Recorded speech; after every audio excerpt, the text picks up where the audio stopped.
The Guardian by Walter de la Mare. There are, I am well aware, many excellent people in this world who shun anything in the nature of the tragic in connection with children, and particularly if it carries with it what they consider to be a strain of morbidity. My own conviction, nonetheless, is that childhood is a state of extremes, alike of happiness and of unhappiness.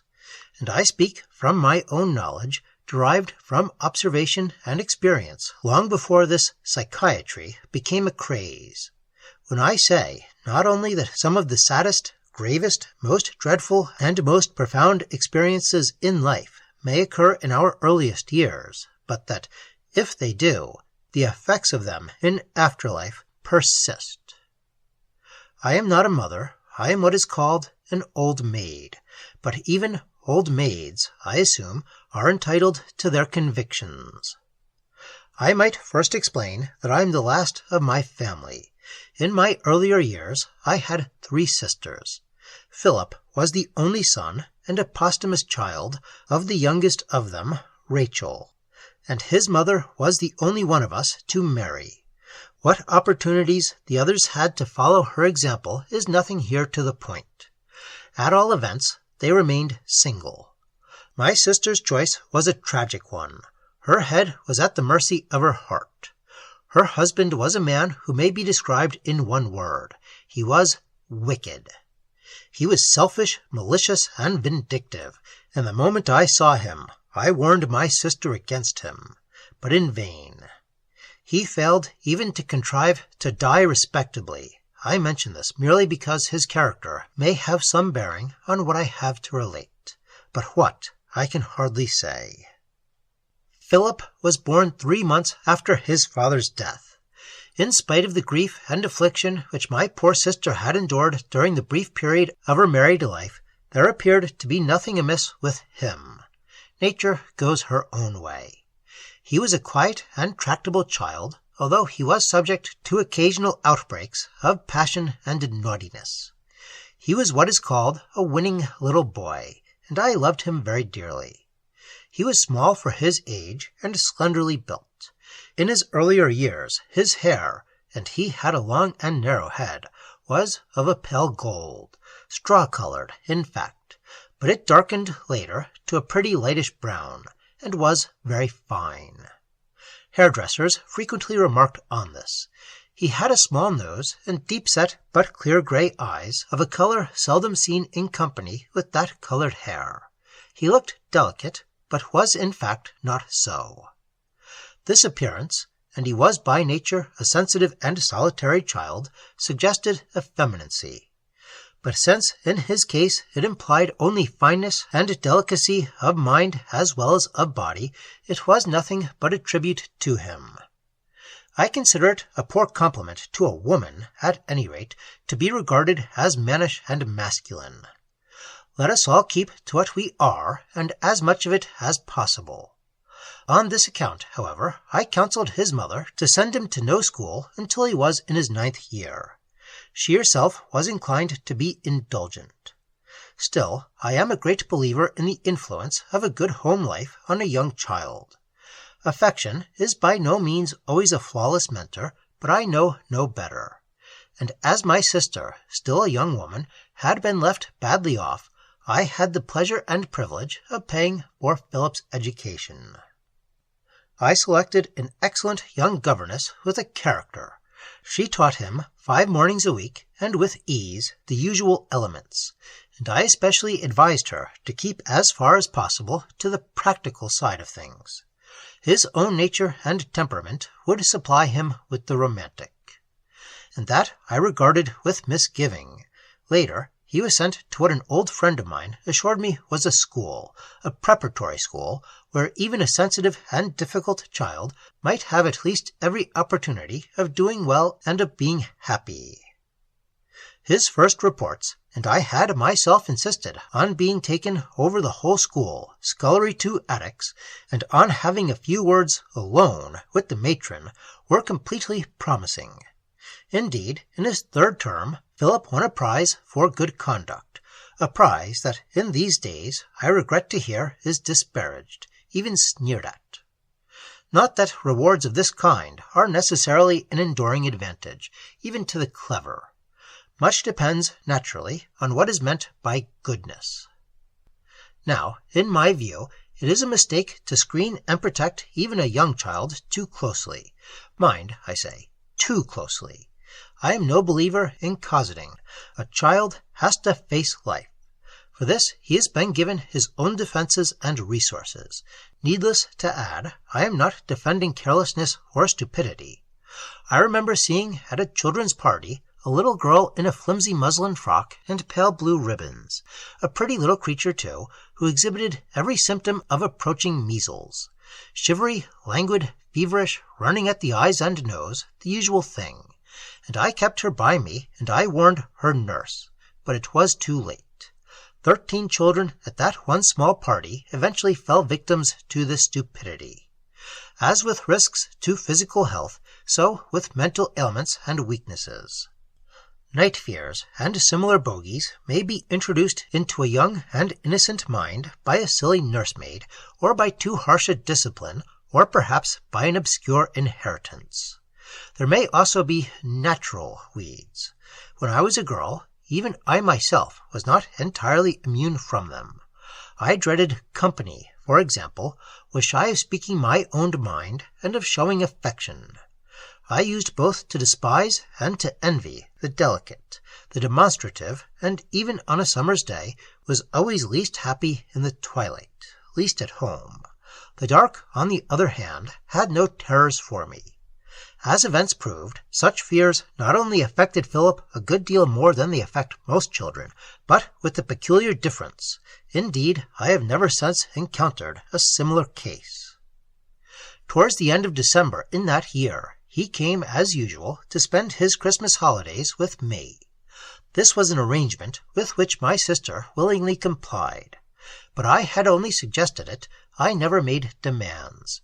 His trunk was taken up to his bedroom, and we sat down to tea, at which my cook, who had been many years in my service, provided for him a lightly boiled egg. And I have never encountered even an old man who did not regard a boiled egg with his tea as a delicacy. As he sat facing me at the tea-table, and in the full light of the lamp, I noticed at once that he looked more than usually pale. His face was even a little drawn and haggard. And haggard is hardly a word one would willingly use in relation to a child, but it is the right word. Moreover, his clear but wearied eyes were encircled with bluish telltale shadows. That meant bad nights. "You are not looking very well, Philip," I said. "You don't seem to be hungry after that long journey. What time do you go to bed? Do you have any supper? Are your lessons at school worrying you? Have you perhaps got into hot water with one of your masters?" No, I don't think that. As far as I can remember, these were the harmless and unprying questions I put to him. Like most children, he made no attempt to answer them. I didn't expect him to. I intended to glean. "Thank you, Auntie Caroline," he assured me, twice over, in his usual rather prim manner, for he was a demure little boy, and I object to artificial baby talk. "Thank you, Auntie Caroline," he said. "I feel very well, and I came out third or fourth in everything but French and arithmetic. I was all but top in English." And then, after a pause, while I continued to smile at him, he added that at times he had not been sleeping very well. "I often lie awake at night, and it goes on, you see, Auntie Caroline, sometimes into the day." Strange, I failed even to ask him what precisely he meant by that "it." "Well, Philip," I said, "that I think we can easily remedy." Although I had also failed to understand all the child may have meant by the words "goes on." "You must have plenty of fresh air in your bedroom, and a sufficiency of blankets, a glass of hot milk with a little water, and a biscuit for supper. And in case you happen to wake up, Patty, my excellent parlour-maid, shall see that there is a night-light in your soap-basin. Do you have a light in your bedroom at home?" "Yes, Auntie," he said, "but not at school. And it's not a nightlight. It's just a bead of gas. It's blue, and sometimes when I have woken up in the middle of the night, I thought it was an eye looking at me out of the dark. But of course it wasn't an eye. It was only a bead of gas." "Well, it shall be a nightlight," said I. "No one could mistake that for an eye, Philip." The next day at luncheon I thought he looked a little better. This, to be precise, was 2 days before Christmas. It was our first holiday feast, as we used to call it, and luncheon consisted of roast chicken and vegetables, followed by a nice baked custard and some stewed prunes. In those days the small tart French prunes were still obtainable. Philip was exceedingly fond of bread sauce, and if it is not too richly flavored, that is wholesome enough too. He steadily improved in looks during these holidays, and enjoyed his usual pantomime and 1 or 2 little Christmas parties. None the less, I noticed that whatever his spirits might be during the day, he became far less talkative at the approach of evening. A little girl, the daughter of a neighbor, whose name it is needless to mention, would sometimes come with her nurse to play with him. She was one of those apple-cheeked, nice-mannered, sensible little girls who, in these times, seem so rare.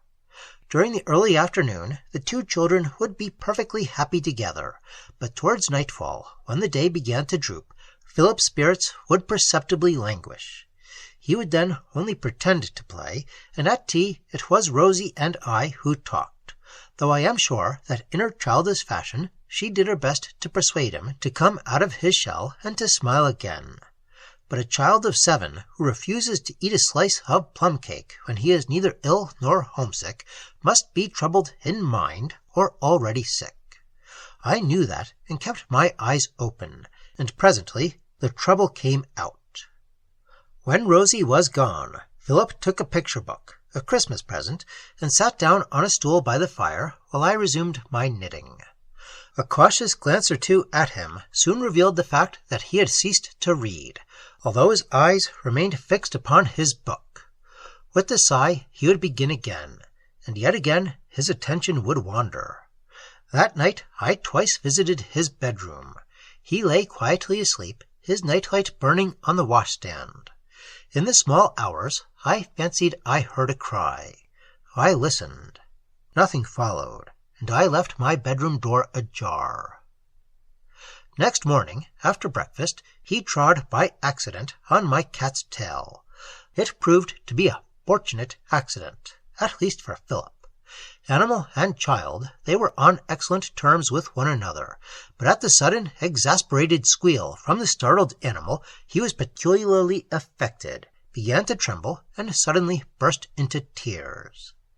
Now that I regarded at once as an unmistakable symptom of nervous trouble.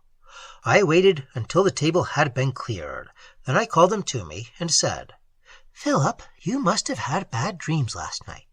Patty had not forgotten your nightlight, I hope." This, I am afraid, was a prevarication. I see him now in the holland overall which he always wore at mealtimes, and was then outgrowing, standing in front of me, his hand in mine, on the fur rug by the brass fender. A portrait of his maternal grandfather, whom he clearly resembled, and who was not only a hard-working clergyman, but a scholar, hung over the chimney-piece above his head. The light of the window, and it was a healthy, frosty, wintry morning, shone full upon his face. "No, Auntie," he replied, "I had the light." But as he stood looking up at me, I noticed that his eyes had begun to move away, as if involuntarily, towards the right, and that it was with an effort that he turned them towards me again, and then it was too late for him to suppress a faint expression of alarm on his pale, delicate features. What does this mean? Thought I. "Is anything frightening you now?" I inquired. Color crept into his cheeks, and a sob shook him. He nodded.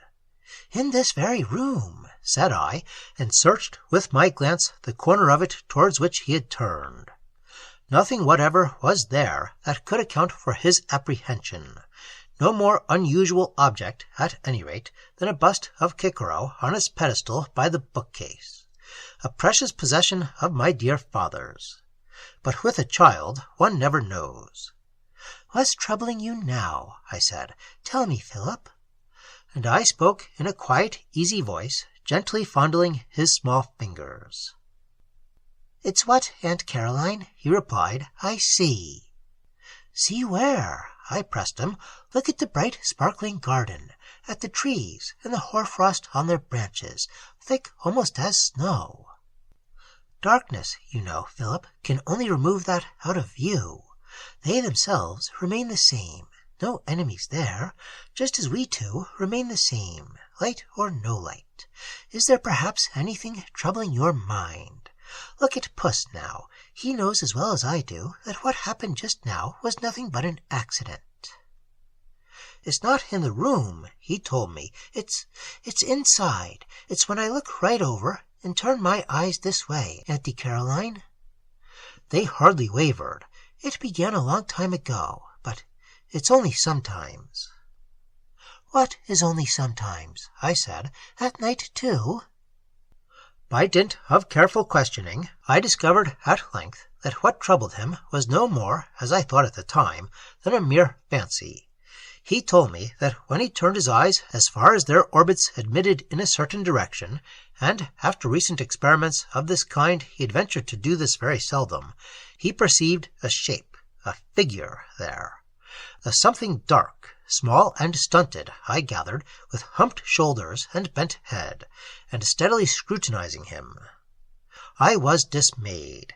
Mere fancy or not, it was no wonder that a child so sensitive should be disturbed by so strange and unpleasant an experience as this, even if it were a pure illusion. "Now tell me, Philip," I coaxed him. "Here we are alone, just you and me. Aren't you perhaps imagining what you see? If we try, we can at once see your mother. In our minds, I mean, can't we? But that too would be imaginary. And next moment she is gone. There can be nothing. Look again." "Oh, Auntie!" he exclaimed, throwing his arms round my neck and bursting into tears again. "It's like that horrid Satan!" This, I confess, alarmed me, but I showed nothing of it. "And who has been talking to you of Satan?" said I. "Nobody, nobody!" he cried passionately. "I saw it in a book." "Ah," said I, "only in a book. Just a picture. That's where it comes from, then." "Yes, Auntie," he sobbed, "now, but what I am telling you of was before that, before I saw it in a book." I was intensely anxious to comfort the child, and assured him yet again that all this could be only fancy, that no more than a mere dream may haunt one's memory even in the full light of the day, that God protects the young, that the innocent have nothing to fear, and I took care to say no more than I believed. "Now, be brave. Just try," I said. "Try once again." "But you see, Auntie," he lamented, "it isn't always there, and oh, I daren't." Well, my very worthy family doctor came to see him. He declared the child was run down, highly strung, and so forth. That I knew. He prescribed Parrish's food, and suggested, somewhat to my surprise, that he should be given half a glass of port wine every morning and afternoon. Still, when I ask for what I believe or have reason to hope will be good advice, I take it. And trusting that this treatment would soon mend matters, I refrained from writing to his mother. Matters did mend. We made no further reference, not the faintest, on either side, to what had troubled him. Not for some little time. Never reawakened trouble. Little seemed amiss the following year.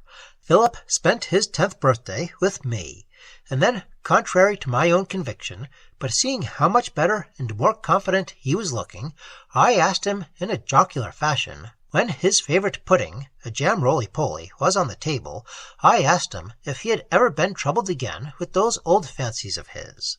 He knew at once to what I was referring, and met the question very gallantly, as I thought. "Yes, I am now and then," he said, "but now I never really look. He's there, but I think unless I tried hard, I shouldn't see him. And at night, Well, you can't help what dreams come, can you, Auntie?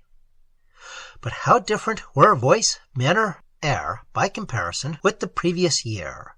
This being so, it was on my lips to counsel him to make the attempt then and there. Also, to tell him of a mysterious belief in what are known as guardian angels. But although I have no wish to be uncharitable, few even of those of us who share this belief seem to pay any active heed to it, and in the fear that he might perhaps be laughed at on this account at school, I refrained. The adult, alas, is not always courageous enough concerning his convictions on behalf of childhood. Well, I said, we all have our little troubles, Philip, and we must do our best to learn to face them. He smiled at me. We understood one another. Patty, I said, give Master Philip another slice of that excellent pudding. On reflection, it astonishes me that it never at any time occurred to me to consult an occultist. That might at once have put things right. Even people of excellent common sense may occasionally be the prey of illusions, ghosts, and similar nonsense. Charles Wesley, for example. And how easy it is, on a slight pretext, to give shape and meaning to what is purely the work of fancy. Hasn't the famous poet Shakespeare a passage in one of his plays concerning airy nothings, or some such words?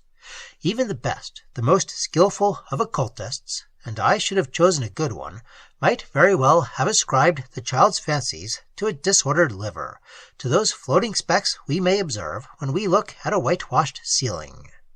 As for many of these mental specialists who are so much in evidence nowadays, I have, I confess, very little patience with them or belief in them. Again, perhaps I am wrong, but tampering with a child's mind is a dangerous experiment, and if it is put in the wrong hands, it may prove as clumsy an operation as that of a schoolboy using a penknife to repair his watch, and it will have much the same result. There is one small thing I ought to add. I had discovered that this figure, this skulking shape, which Philip professed to see at certain times, was not always stationary. Also, that the hump at the shoulders appeared to be that of folded wings, which, on one occasion at least, he told me, were lifted, like a raven's or a vulture's, as we see in Gustave Doré's illustrations to the poet Milton's Paradise Lost. Or is it Dante? But there again, a picture no doubt accounted for this. The following year, Philip did admirably at school. He had one illness from which he completely recovered. He still looked none too robust, but this was merely looking. He was a thoroughly nice, straightforward, pleasant English boy, not easy at making friends, but able to make good ones, which is all the battle. And I am thankful to say that he seemed to have inherited no adverse characteristics from his father. Nonetheless, all my confidence, all my hopes for him, and words could not express my feelings even now, so many years after what followed, were doomed to be shattered. A few weeks after his 12th birthday, June 7th, I received a telegram from his headmaster, only 6 words, which shocked me more than I can say. Please come at once. Grave illness. Grave. That one word was enough. When, within 24 hours of the receipt of this message, I arrived at the school and was at once closeted with the headmaster, he told me, to my consternation, that Philip, 2 nights before, had made an attempt to run away.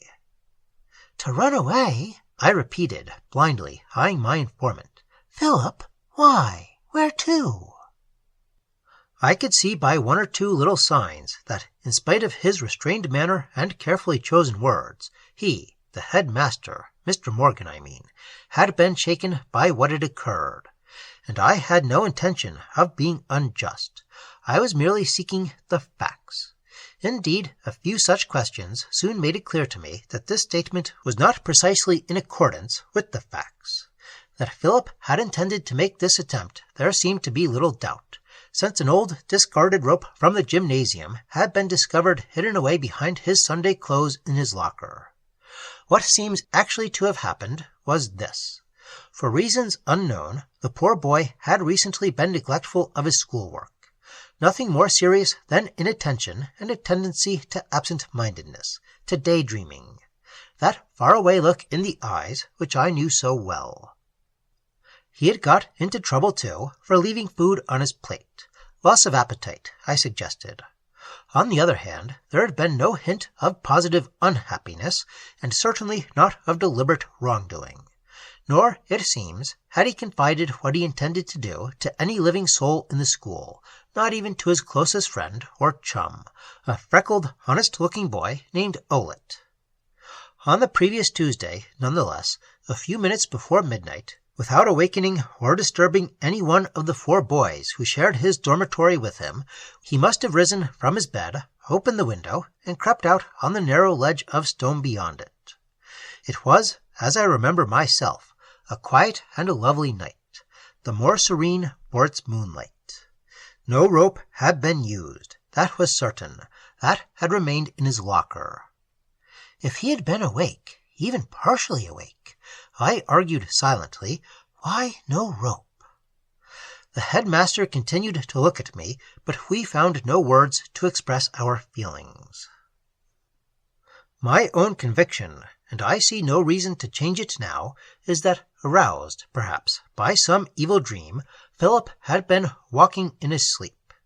There was no breath of wind that night, nothing that could have alarmed the poor boy, and yet the vivid moonlight, perhaps an inward realization of danger, something must have broken in on his sleeping mind and aroused him, and then, no doubt, a frantic and desperate struggle to climb back into safety again.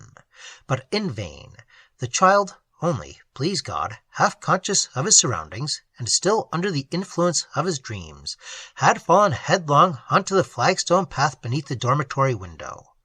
Within a few minutes he had been found there, unconscious, terribly injured. How little hope there was of his recovery was revealed by the headmaster's face as we sat together, both of us fallen silent again. He himself was in no way to blame. No one was to blame, and without hesitation I then and there said so. I was taken into the sick room, a whitewashed, cheerful, sunny room. There was a glass of flowers on the table, pinks, I remember. The room contained 5 beds. Beside the furthermost of them, to the right of the other doorway, and in a little cubicle, a dormitory maid was sitting, the matron herself having left the room only a few minutes before. She appeared to be reading to herself, with lowered head, from a book. She was a pale-faced little thing, looking younger than I learned she actually was, with her fair straight hair and quiet grey eyes. Indeed, she was little more than a child. At sight of me, she shut her book, rose from her chair, curtsied, a thing seldom seen nowadays from girls of any class, and left the room. My dear boy lay on his back, mercifully out of pain for a while. He was tranquil, seemed to be asleep, or on the verge of being so. I sat down in the vacant chair and watched him. But that afternoon I had no word with him. During the next morning he was in charge of the trained nurse that had been sent for, but I was allowed to sit with him again immediately after luncheon.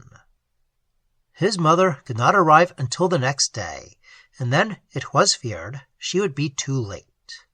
He had not heard me cross the room and slipped quietly into the chair beside his bed. He lay with closed eyes, deathly pale, his head moving restlessly on his pillow, and as with sickened heart I sat watching him, his lips began to mutter, and the eyeballs beneath the closed lids to waver. Whether he was sleeping or waking, there was only one interpretation of the expression, sorrow, and, as I fancied, fear. I could not bear to see it. "Philip," I whispered, stooping over him. His features instantly became motionless. Otherwise, there was no sign that he had heard.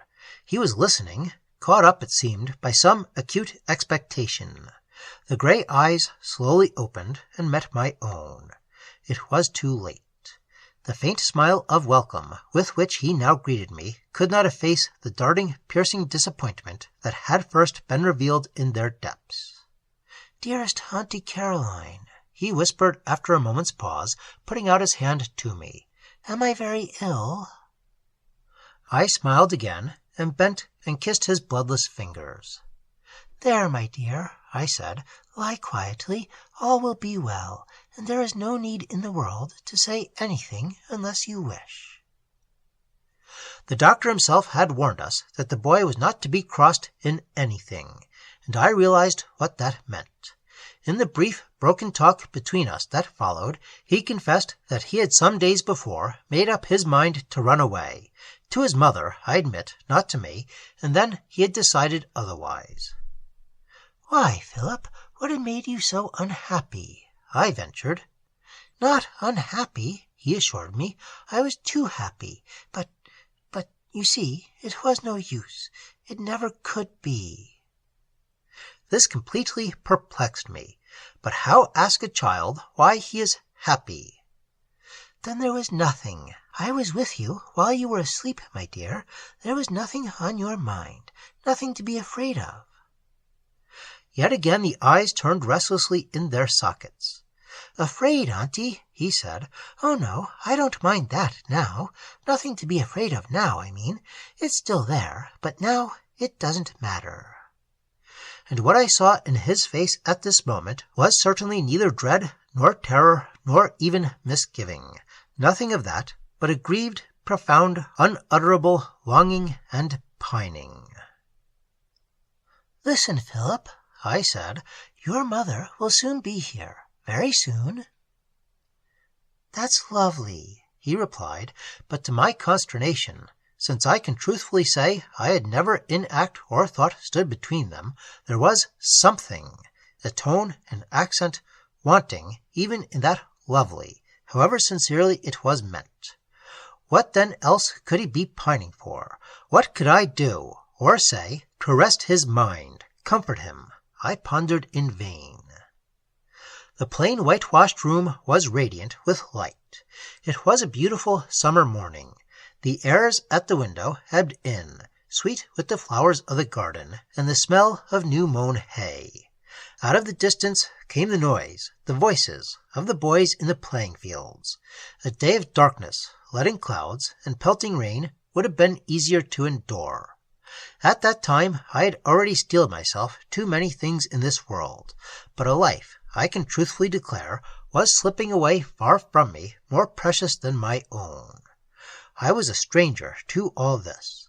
I had never, except once before, felt helpless and forsaken. But how console a child with that? And then, as if in direct answer to the question, the fallen, narrow face on the pillow had suddenly become still again. The eyes beneath the leaden lids had moved to their extreme angle, away from me, and this at the sound of a footstep. The door opened. I looked up. It was the little dormitory maid. She had come to tell me that my sister had arrived, and would I join her in the headmaster's study. I looked at her. Her face vaguely recalled some old picture I'd seen. It was a quiet face, not pretty, but fair, with an unspoilt, remote look in her eyes. For an instant I could not reveal my thoughts. I was intensely reluctant to go. I smiled at her as best I could. "Then I can commit my nephew safely to you for a few moments," I said. She turned to look at him as I did, and how describe what I saw? There was no expectation now, no foreboding, or pining in the face on the pillow, no trace of these, but a look fixed on her as near human ecstasy as mortal features are capable of. I detest anything even resembling sentimentality, but my heart seemed to clap to in my body. No expression on any human countenance, not even of hopeless grief or anguish, has ever affected me so acutely, nor had I realized until that tragic moment, nor have I ever either more than once shared its inward meaning. But there was not the least doubt of it. The poor child was in love.